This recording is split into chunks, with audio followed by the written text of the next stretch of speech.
Hello students, इस video में मैं आपसे बात करने वाला हूँ effects of oxidation reactions in everyday life. और यहाँ पर हम तीन तरह के इफ़ेक्ट्स को डिस्कस करेंगे। फर्स्ट इफ़ेक्ट होगा सेलुलर रेस्पिरेशन, सेकंड इफ़ेक्ट यहाँ देखने को मिलेगा कोरोजन, और थर्ड इफ़ेक्ट हो जाएगा रेंसिडिटी। तो इनको वन बाय वन करके हम डिस्कस करते हैं। तो देखिए, जो फर्स्ट इफ़ेक्ट है दैट इज़ सेलुलर रेस्पिरेशन।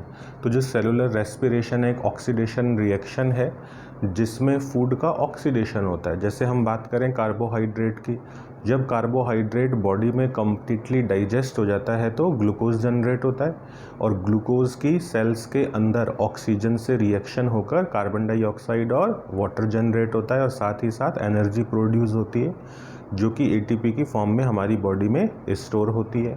तो ये जो आपकी रिएक्शन है वो सेलुलर रेस्पिरेशन को रिप्रेजेंट करती है। इसके बाद में जो सेकंड अपना इम्पॉर्टेंट टॉपिक है दैट इज़ द कोरोजन। तो कोरोजन को डिफाइन कैसे कर सकते हैं? तो देखिए, process of slowly eating up of metals. तो इस प्रोसेस में क्या हो रहा है, जो मेटल्स हैं वो धीरे धीरे ख़त्म हो रही हैं। और किस कारण अटैक हो रही है? तो आपको रीज़न बताया हुआ है, due to attack of atmospheric gases.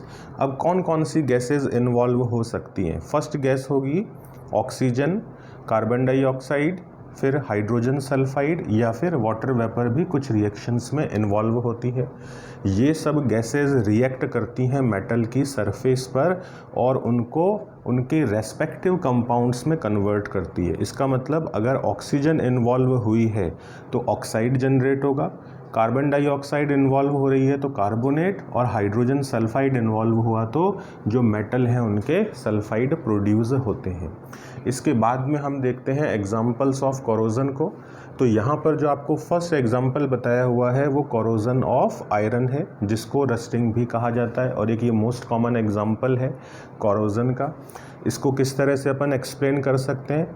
आपने कहा कोई भी आयरन आर्टिकल है, अगर वो मॉइस्ट एयर में काफ़ी टाइम तक एक्सपोज रहेगा तो अल्टीमेटली उसकी जो सरफेस है वो ब्राउन और फ्लैकी सब्सटेंस से कवर हो जाती है, और इसी फ्लैकी सब्सटेंस को रस्ट कहा जाता है। ठीक है, अब ये जो रस्ट है इसको केमिकली किस तरह से रिप्रेजेंट कर सकते हैं? तो इसको कहा जाएगा, ये हाइड्रेटेड फॉर्म है फेरिक ऑक्साइड की। तो फेरिक ऑक्साइड का फॉर्मूला Fe2O3, और हाइड्रेटेड फॉर्म का मतलब यहाँ पर वाटर मॉलिक्यूल्स इसके साथ में प्रेजेंट हैं। लेकिन इस फॉर्मूले में यहाँ पर लिखा हुआ है X, और X लिखने का मतलब क्या हुआ कि जो ये आपका ये आयरन ऑक्साइड है, या आप कह दीजिए इसको जो फेरिक ऑक्साइड है, इसके अंदर प्रेजेंट वाटर मॉलिक्यूल्स का जो नंबर है वो फिक्स नहीं होता है, या अपन कह सकते हैं कि जो नंबर है वो वेरिएबल होता है, और उसको यहाँ पर X से रिप्रेजेंट किया हुआ है। अगर ये रिएक्शन होती है तो इस रिएक्शन को किस तरह से रिप्रेजेंट किया जाएगा? तो देखिए, जो आयरन है वो ऑक्सीजन के साथ में रिएक्शन कर रहा है, साथ ही साथ एटमॉस्फेयर में प्रेजेंट मॉइस्चर, मतलब जो वाटर मॉलिक्यूल्स हैं वो इस रिएक्शन में पार्टिसिपेट करते हैं, और हाइड्रेटेड फेरिक ऑक्साइड जनरेट होता है। और जो हाइड्रेटेड फेरिक ऑक्साइड है यही रेडिश ब्राउन कलर के फ्लैकी सब्सटेंसेस को प्रोड्यूस कराता है। अगर आप इस रिएक्शन को देखें तो ये एक बैलेंस्ड रिएक्शन है, और हमें ध्यान क्या रखना है, जब भी हम किसी रिएक्शन को लिखें तो हमें कोशिश करनी है कि हम उसको बैलेंस करके ही लिखें, और सभी रिएक्शंस में जो भी रिएक्टेंट्स हैं या जो भी प्रोडक्ट्स हैं उनके नाम हमें नीचे ज़रूर लिखने हैं। अगर कोई उनके बारे में एडिशनल इन्फॉर्मेशन हो वो ब्रैकेट में प्रोवाइड की जा सकती है, साथ ही साथ जो कंडीशंस हैं वो एरो के ऊपर या नीचे लिखी जानी है। तो देखिए, एक बार इसकी बैलेंसिंग को चेक करते हैं। यहाँ पर 4 आयरन है, तो यहाँ भी देखिए 2 × 2 होगा, तो यहाँ भी 4 आयरन है। ऑक्सीजन चेक करें तो 3 × 2 हो रहा है, तो 6 ऑक्सीजन एटम प्रेजेंट है। ऐसे ही यहाँ पर 2 × 3 तो 6 ऑक्सीजन एटम हो गए। यहाँ पर जो वाटर मॉलिक्यूल्स हैं उनको रिप्रेजेंट किया हुआ है 2x से। उसी तरह से जो ये 2 है ये इन वाटर मॉलिक्यूल्स के लिए भी एप्लीकेबल है, और यहाँ पर भी 2x वाटर मॉलिक्यूल्स ही प्रेजेंट हैं। सेकेंड मेटल के कोरोजन की बात करते हैं, that is the corrosion of copper. तो आपने कभी हो सकता है ऐसा ऑब्ज़र्व किया हो कि जो कॉपर आर्टिकल्स हैं वो अपनी शाइन या लसर को लूज़ कर देते हैं, और साथ ही साथ उनकी सरफेस पर ग्रीन कलर की कोटिंग आ जाती है। और ये ग्रीन कलर की कोटिंग किस चीज़ की बनती है? तो वो है कॉपर कार्बोनेट, जो कि बेसिक नेचर का होता है। अभी जो कॉपर आर्टिकल्स अपनी शाइन को धीरे धीरे लूज़ कर रहे हैं, उसके पीछे रीज़न क्या है कि ये एटमॉस्फेयर में जब काफ़ी टाइम तक एक्सपोज होंगे तो इस तरह की ग्रीन कोटिंग का फॉर्मेशन होगा। अगर रिएक्शन को रिप्रेजेंट किया जाए तो देखिए अपन क्या कहेंगे कि जो कॉपर है उसकी कार्बन डाइऑक्साइड से रिएक्शन हुई, ऑक्सीजन भी रिएक्शन में पार्टिसिपेट कर रहा है, साथ ही साथ मॉइस्चर भी प्रेजेंट है, और अल्टीमेटली जो सब्सटेंस जनरेट हुआ वो है basic copper carbonate. Copper carbonate कहेंगे तो फॉर्मूला हो जाएगा CuCO3, और बेसिक नेचर को रिप्रेजेंट कौन कर रहा है, जो यहाँ पर कॉपर का हाइड्रोक्साइड जनरेट हुआ, और यही जो आपकी ये कोटिंग है यही तो ग्रीन कलर की कोटिंग है। और यहाँ पर देखिए जो कार्बन डाइऑक्साइड कहें, ऑक्सीजन कहें और जो मॉइस्चर कहें, इन तीनों का सोर्स क्या है, ये सब एटमॉस्फेयर में प्रेजेंट होती हैं। थर्ड मेटल के कोरोजन की बात करते हैं, that is the corrosion of silver. अगर हम हमारे घरों में कोई ज्वेलरी देखते हैं, सिल्वर आर्टिकल्स देखें, तो हमें ये पता लगता है कि अगर वो काफ़ी टाइम तक रखे हुए रह जाते हैं तो उनके ऊपर भी ब्लैक कलर की कोटिंग आ जाती है। तो वो एक्चुअल में क्या हो रहा है, वो कोरोजन हो रहा है सिल्वर मेटल का। तो सिल्वर मेटल ने भी अपनी शाइन को लूज़ कर दिया और साथ ही साथ उनकी जो अपीयरेंस है वो डल हो गई है, एयर में एक्सपोज होने के कारण ही ऐसा होता है। और यहाँ रिएक्शन में क्या होता है, एक ब्लैक कलर का सब्सटेंस जनरेट होता है जिसका नाम है सिल्वर सल्फाइड, और इसका फॉर्मेशन हो जाएगा मेटल की सरफेस पर। अब ये रिएक्शन किस तरह से होती है, तो एयर में प्रेजेंट जो हाइड्रोजन डाइसल्फाइड गैस है वो इस रिएक्शन में पार्टिसिपेट करती है। इस रिएक्शन को किस तरह से रिप्रेजेंट किया जा सकता है, तो आइए उसकी बात करते हैं। तो देखिए यहाँ पर सिल्वर है, इसकी रिएक्शन हो रही है हाइड्रोजन सल्फाइड के साथ में, सिल्वर सल्फाइड जनरेट हुआ जो कि ब्लैक कोटिंग के लिए रेस्पॉन्सिबल है, साथ ही साथ हाइड्रोजन गैस रिलीज हो गई। तो अभी तक के पोर्शन में हमने डिस्कस किया 3 डिफरेंट मेटल्स के कोरोजन के बारे में। अब यहाँ पर आपसे थोड़ा सा मैं डिटेल में बात करने वाला हूँ कोरोजन ऑफ आयरन, या जिसको हम बोलते हैं रस्टिंग। तो यहाँ पे आपको इनिशियल पॉइंट्स में क्या बताया हुआ है कि जो कोरोजन ऑफ आयरन है वो एक सीरियस प्रॉब्लम है, जिसके कारण जो आयरन आर्टिकल्स हैं वो अपनी जो स्ट्रेंथ है उसको लूज़ कर देते हैं, या हम कहेंगे कि वो वीक हो जाते हैं।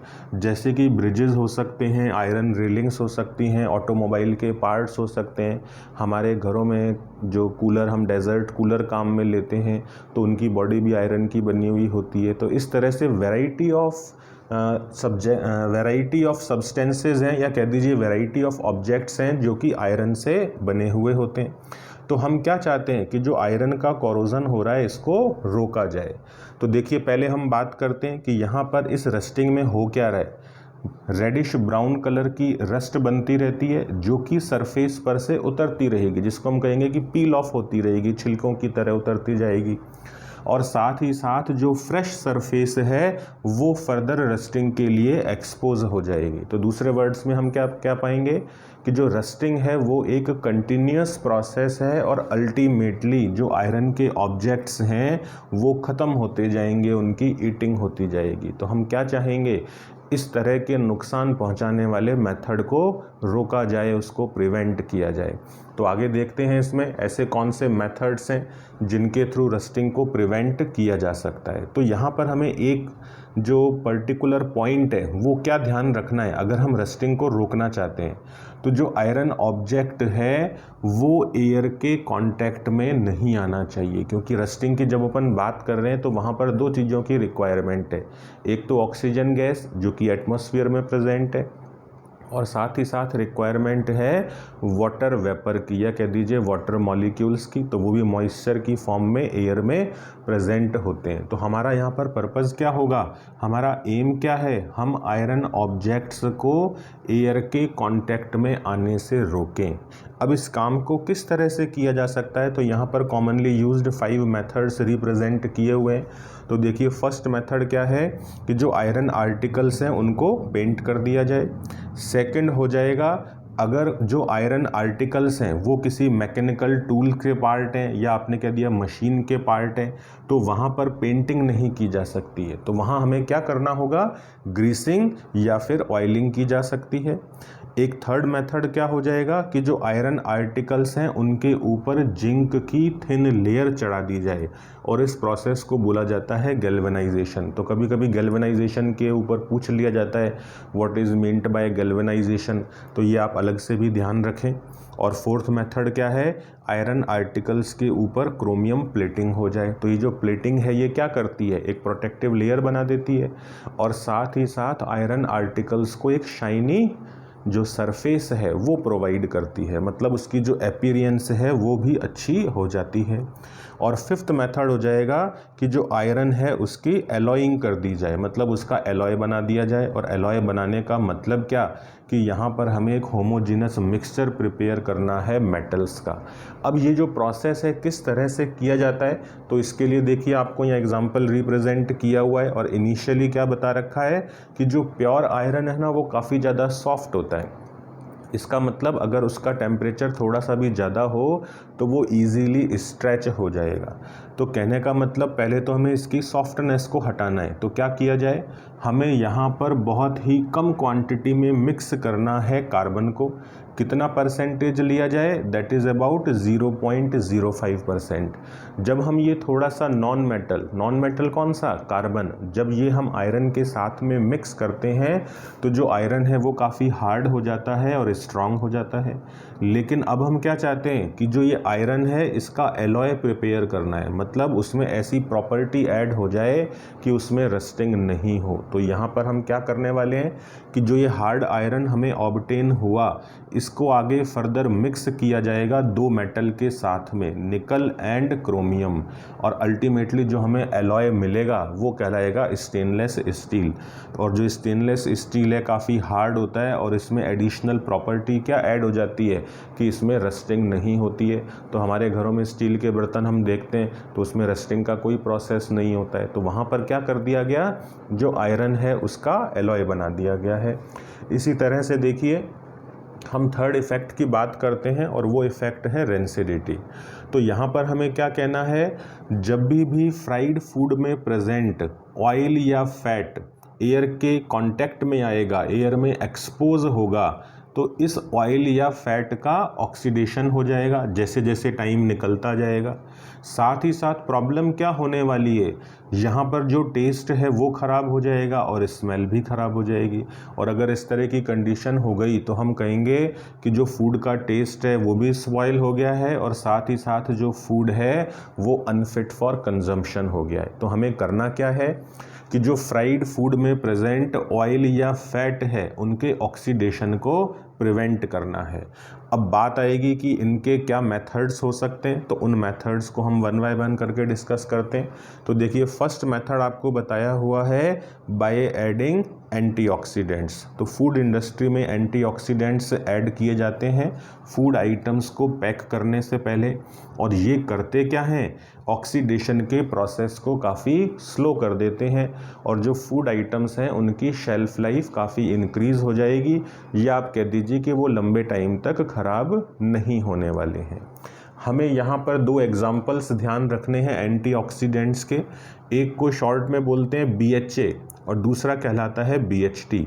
इनकी फुल फॉर्म्स ब्रैकेट में मेंशन्ड है। BHA की फुल फॉर्म होगी ब्यूटाइलेटेड हाइड्रोक्सी एनिसॉल और BHT हो जाएगा ब्यूटाइलेटेड हाइड्रोक्सी टोलुइन। तो इनकी स्ट्रक्चर में या इनके फॉर्मूले में आपको जाने की ज़रूरत नहीं है, क्योंकि वो आप हायर क्लासेस में पढ़ेंगे जब एरोमेटिक कंपाउंड्स आपके डिस्कस होंगे। अभी आपको केवल इनके नाम ही ध्यान रखने हैं। सेकेंड मेथड की बात करते हैं और वो है वैक्यूम पैकिंग। तो वैक्यूम पैकिंग में देखिए क्या कर रहे हैं, जब भी फूड आइटम को किसी पॉलीथीन बैग में पैक किया जाएगा तो जो उसके अंदर एयर प्रेजेंट होती है उसको इवैक्यूएट कर दिया जाता है, मतलब उसको कंप्लीटली बाहर निकाल देते हैं।